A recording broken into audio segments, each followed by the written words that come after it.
Fala, torcida vascaína, a gente está de volta com o nosso canal Vamos Vasco aí com grandes novidades. Na tarde de hoje tivemos atualizações dos valores salariais que o Diniz teria pedido ao Vasco. Segue as negociações, vamos falar desse assunto, vamos falar aqui do Coutinho, como que está a renovação de contrato do jogador. Tivemos informações importantíssimas sobre a permanência ou não do jogador no Vasco. Também, jogador que está fora do jogo de quarta-feira aí pela Sul-Americana. 2 jogadores da base que vão reforçar o elenco principal do Vasco já estão relacionados para essa partida aí contra o Puerto Cabello na Sul-Americana e muito mais agora para vocês, atualizações sobre o Lloyd Augusto. Mas antes de começar, deixa aquele like, se inscreve, ativa o sininho aí para você receber os vídeos postados aqui diariamente no nosso canal. Depois que você deixar aquele likezão, meu amigo, vai aparecer para você uma ferramenta chamada Hypar.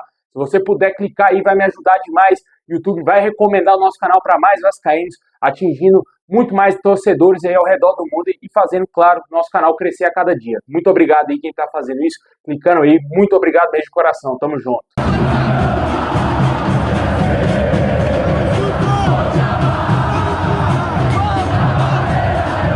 Bom, pessoal, hoje o Vasco divulgou aí a situação de jogadores lesionados aí na partida contra o Palmeiras, que poderiam ser desfalques aí para o jogo contra o Puerto Cabello. Um deles, com certeza, será desfalque, que é o zagueiro Lucas Freitas. O zagueiro realizou um exame de imagem que apontou lesão parcial na fáscia plantar. Ele já, inclusive, retornou ao Rio de Janeiro para iniciar o seu tratamento e será desfalque nessa partida contra o Puerto Cabello, lá na Venezuela, pela Sul-Americana. Já a situação do Lloyd Augusto é um pouco diferente. Ele sentiu um desconforto no músculo posterior da coxa esquerda, realizou exame de imagem que não apontou uma lesão estrutural na musculatura do jogador. Ele viaja normalmente com a delegação para a Venezuela e não será desfalque, ou pelo menos ficará à disposição no banco de reservas ali do técnico Felipe, que aparentemente comandará o time do Vasco. Além dessas situações, atletas da base, o zagueiro Lincoln e também o meio-campista Zuccarello se juntaram à delegação do Vasco nessa manhã de segunda-feira, aqui mesmo em Brasília, e participaram do treinamento de hoje, que aconteceu aqui mesmo em Brasília, até a viagem para a Venezuela. Esses 2 jogadores vão reforçar o time do Vasco. O Zuccarello vem figurando, às vezes, entre os profissionais, volta para a base, volta para os profissionais. Eu acho que já poderia consolidar ele como um profissional, né? Para ele pegar mais casca, fazer mais treinamentos com o elenco principal, para ele se desenvolver, porque pode ser um jogador muito importante. Mas, com certeza, aí, o maior problema para esse jogo é a zaga, né? Não vamos ter o Lucas Freitas e o titular da zaga certamente será o Luiz Gustavo, que entrou no jogo contra o Palmeiras. Foi bem no jogo contra o Palmeiras e formará a dupla de zaga com o horroroso João Vitor. Essa será a dupla de zaga do Vasco que vai enfrentar o Puerto Cabello. Podemos ter aí até mesmo alguma mescla no time do Vasco, né? Eu acho que na lateral direita, o Paulo Henrique está suspenso. No Brasileirão, não vai enfrentar o Vitória. Acho que ele será mantido ali como titular. Havia uma expectativa do Pumita ganhar mais minutos, mas eu acredito que o PH vai ser titular nesse jogo. Na lateral esquerda, não sabemos se o Piton será poupado. Possivelmente pode ser que, quem sabe, o Vitor Luiz jogue ali, até porque é um adversário muito fraco. O Vasco poderia, sim, mexer bem nesse time, dar uma mudada aí, mesclar a equipe, porque o foco do Vasco, na minha opinião, tem que ser o Campeonato Brasileiro. Não importa se tem chance de ser campeão de Sul-Americana, se quer chegar mais longe na Copa do Brasil, o importante, mais importante de tudo, é não cair para a segunda divisão. Esse time está apenas a 1 ponto da zona de rebaixamento. Essa rodada do Brasileiro, que se acaba hoje, vai ter jogos lá, Juventude e também Atlético Mineiro, e Mirassol e Bragantino. Dependendo dos resultados, o Vasco pode chegar de 14º a 15º colocado aí na competição. E ficará apenas a 1 ponto, sendo que na próxima rodada as chances são reais de entrar na zona do rebaixamento, em caso de não pontuar contra o Vitória fora de casa lá em Salvador, no Barradão. Complicado. Meu modo de ver, a prioridade máxima do Vasco tem que ser o Campeonato Brasileiro. Na parada que vai acontecer aí para o Mundial de Clubes, é extremamente importante o Vasco não estar na zona do rebaixamento. Se estiver na zona do rebaixamento, é um mês dentro da zona. Isso vai impactar bastante em negociações com os jogadores, porque o jogador vai olhar na tabela, pô, como é que eu vou fechar com um time que está em penúltimo, um time que está na zona do rebaixamento, caindo de divisão? Isso impacta sim nas negociações. Pode parecer uma viagem, mas não, cara. Isso com certeza é jogado à mesa. E com tudo isso, com um fraco momento do Vasco, o Vasco podendo estar na zona de rebaixamento, o valor inflaciona totalmente para o Vasco. Para um time o valor seria X e para o Vasco Y, devido ao fator do Vasco estar desesperado buscando reforço. Isso pode colaborar muito aí para que o Vasco erre bastante na janela de transferências e pague caro aí em vários jogadores. Esperamos que o Vasco não termine na parte de baixo da tabela, na zona do rebaixamento, e que tente chegar o mais perto possível ali da 10ª colocação no mínimo, porque o Vasco tem que pontuar, voltar a ganhar jogos fora de casa. Não dá para fazer um Campeonato Brasileiro sem pontuar fora de casa. Tanto que a gente viu o jogo contra o Operário. Foi horroroso, ridículo, né, cara? Ridículo, pra gente não falar outra coisa. Mas realmente, no meu modo de ver, tem que mesclar esse time contra o Puerto Cabello e focar totalmente no Campeonato Brasileiro, na minha opinião.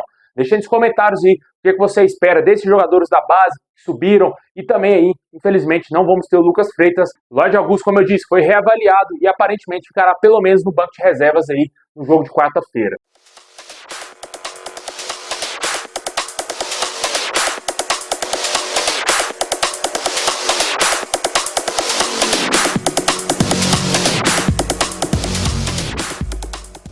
Bom, pessoal, tivemos uma atualização importante envolvendo o meio-campista Felipe Coutinho. O jogador já está discutindo com Aston Villa a sua situação aí do seu futuro. A diretoria do Vasco trabalha com a possibilidade de um novo empréstimo, mas não descarta que o Coutinho consiga uma rescisão contratual com Aston Villa e assine em definitivo com o Vasco. O Vasco, obviamente, não quer comprar o jogador, não tem dinheiro para isso. Tenta aí, quem sabe, um novo empréstimo e, lógico, a rescisão amigável, que seria excelente para o Vasco. A confiança em um possível acerto passa pelo desejo do jogador de seguir morando no Rio de Janeiro e continuar vestindo a camisa do Vasco, segundo o Globoesporte.com. Essa é uma negociação importante. Coutinho tem contrato somente até agora, até o fim desse meio do ano, e precisa resolver essa questão o mais rápido possível. Vale ressaltar que meses atrás, clubes do México sondaram Aston Villa, mostrando interesse no Felipe Coutinho. Desses clubes foi o Monterrey, onde está jogando o Sérgio Ramos atualmente. Com certeza a gente espera que o Vasco não perca o Felipe Coutinho, é um jogador muito importante que tem que seguir no Vasco, por mais que ele não dá intensidade na hora de voltar sem a bola, mas quando ele tá bem, quando ele tá inspirado, é um jogador totalmente diferenciado, mano, é um jogador aí que resolve sim. Os números dele nessa temporada são muito melhores do que no ano passado, como um todo, tanto no Aldo Raio do Catar e também no próprio Vasco. Com certeza a gente espera que ele continue evoluindo e que ele siga no Vasco nessa temporada e por mais anos, né? Que ele consiga rescindir o contrato que seria ideal para o nosso clube. Deixe nos comentários o que você acha dessa renovação que o Vasco busca com o Coutinho, se você acha que o Vasco tem que renovar com o Coutinho ou se tem aí alguém que não gosta do Coutinho e quer ver ele longe do Vasco. Bom, agora vamos falar da polêmica negociação entre Vasco e Fernando Diniz, cara. As notícias não são tão animadoras assim, mas aparentemente pode caminhar para um desfecho positivo. Segundo o Sport TV e também o Globoesporte.com, a primeira pedida do técnico Fernando Diniz para o Vasco teria sido de 2 milhões de reais por mês. Um valor astronômico totalmente fora dos padrões financeiros do Vasco atualmente. O Vasco negocia para reduzir essa pedida salarial do Diniz e as partes seguem negociando em busca de um acordo nessa parte financeira.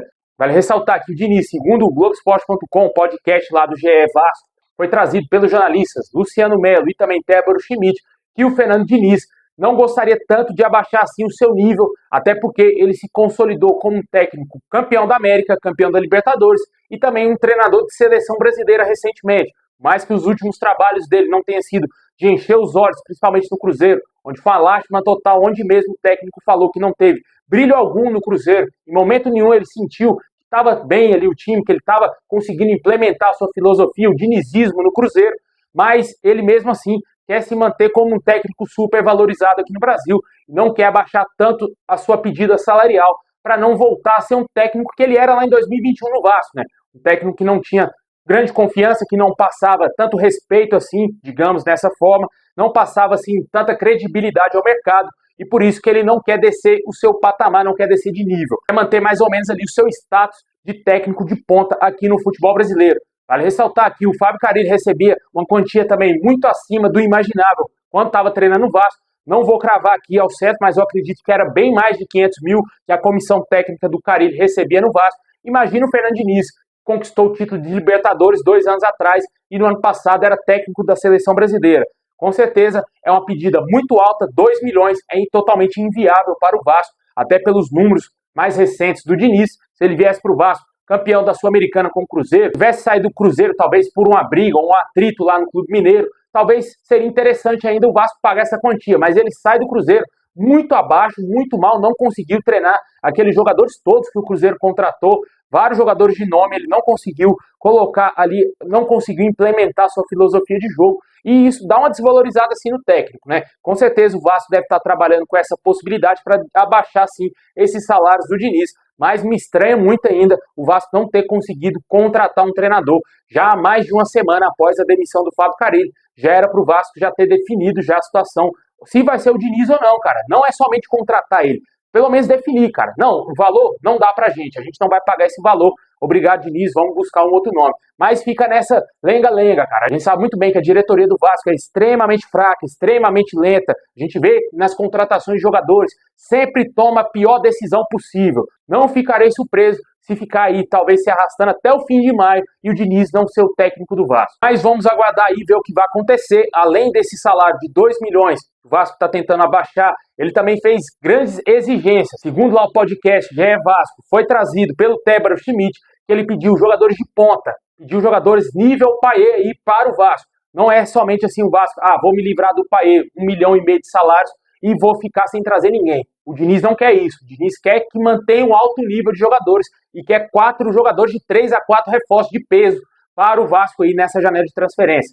Tem que contratar esses jogadores para o Diniz poder, quem sabe, fazer um bom trabalho à frente do Vasco após ele ser contratado. Mas eu ainda tenho minhas sérias dúvidas se o Vasco vai trazer jogadores de peso. Até hoje não contratou nenhum jogador de peso. O Coutinho veio para o Vasco porque ele quis. Bruno Moreira era um total desconhecido, tá jogando, tá se mostrando ser um jogador de peso agora, mas não era conhecido, não era um jogador de nome, jogava num time minúsculo em Portugal, mas mostrou ser um bom valor, mas não é jogador de nome. E certamente o Diniz quer jogadores qualificados, e se perder o Payet, ele quer uma peça de reposição à altura para ganhar nessa faixa etária de 1,5 milhão de salário, né? Porque ele não vai abrir mão de ter um elenco qualificado, porque ele gosta muito da qualidade técnica dos jogadores, e para sair jogando da maneira que ele quer, precisa ter qualidade no elenco do Vasco, algo que não existe hoje, né?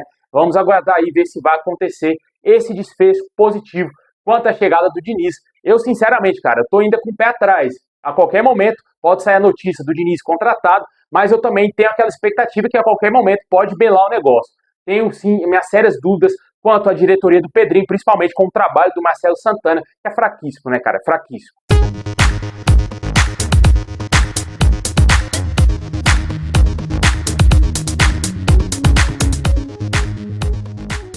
Bom, pessoal, esse é o vídeo de hoje. Valeu demais. Deixa aquele like, se inscreve, ativa o sininho, comenta aí o que você acha da situação do Diniz. Você acha que o Vasco vai pagar os 2 milhões? Claramente não vai pagar. Deve abaixar, sim, talvez 1,5 milhão. Mas, infelizmente, o Vasco é muito Fernando Diniz e, aparentemente, deverá fazer essa loucura de pagar mais de 1 milhão de salários a esse treinador. É isso aí, pessoal. Muito obrigado. Tamo junto. E é nóis.